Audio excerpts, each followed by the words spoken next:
look at last night's water. It's gone down because the road's passable now. But yeah, this got up quite high last night. Right up to the road, still up on the road.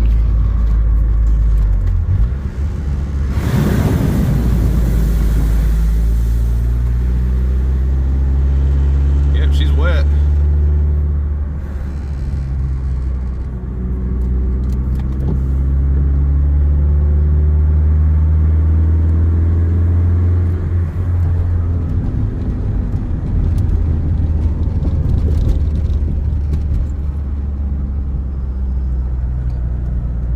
So right around this turn up here, it also floods really deep.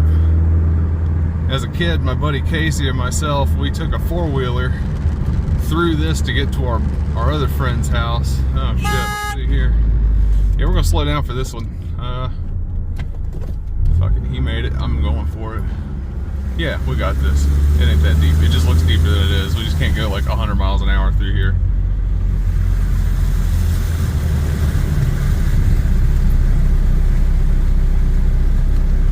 It's deep, but we're doing it. The key is low speed, and I have a modified airbox so it can get a little bit higher before the water actually decides it wants to get in there. And then when you come out, you want to give your car time to drip dry before you hammer on that throttle.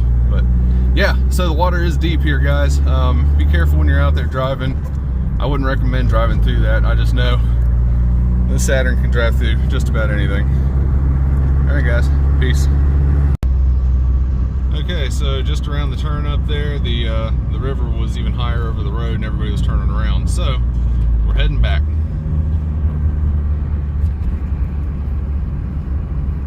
Let's take it nice and slow here.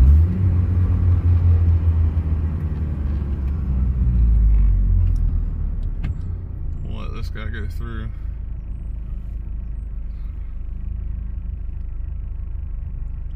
And once he's through, we're gonna go around. I just don't want to get caught in his wake, because that's how you can swamp yourself out in a little car.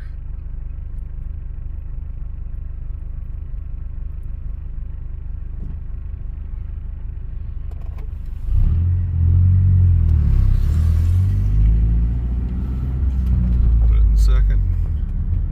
Just go cruise.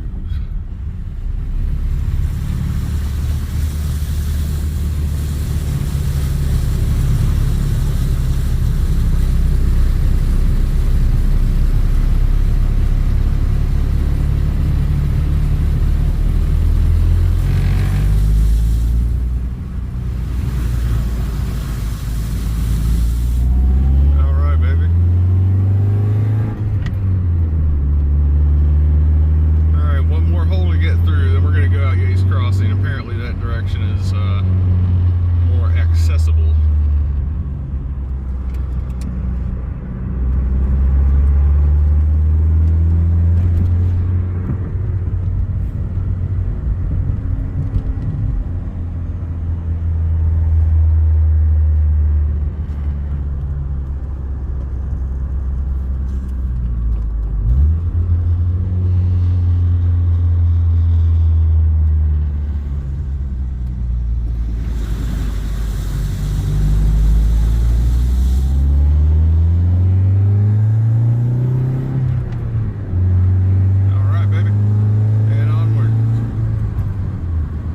Now, I will say, I am a pretty good judge of path with this vehicle. I've been driving it for over 200,000 miles. I have modified the airbox significantly, so its pickup points are much higher than what a stock location would be. I also know that I haven't put it in an area that it's like the last thing in the engine bay that'll see water. So as long as I'm driving forward and I don't stop, I create a little air bubble behind it, and it's worked out pretty good so far. I've drove with water actually splashing up onto the windshield over the headlights at one point with this car. Yeah, I don't recommend you do that. That's very dangerous. Again, this thing's got 345,000 miles on it. It's not like I haven't tried that before. So I know its limits are pretty good. And the truck in front of me, like, his bumper was sticking out of the water, so it was like above the water. So if I saw that, I knew that, like, oh, you know, that's about to the bottom of my headlights would be the bottom of his bumper. So yeah, it worked out. Check this out. Here's the airport over here. It always gets flooded. The racetrack back there. There's usually a little water down this this nook down here at the bottom. See? Not right now, but there used to be.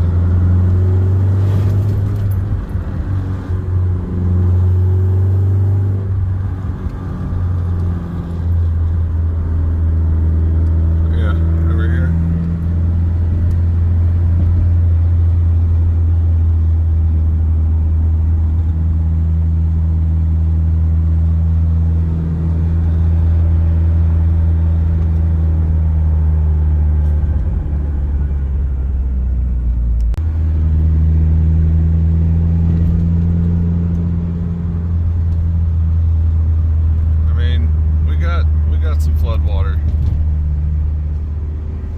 Last night was a pretty big melt, but usually that's it for the flooding. There's a little bit out behind their house back there. You can't really see it from here.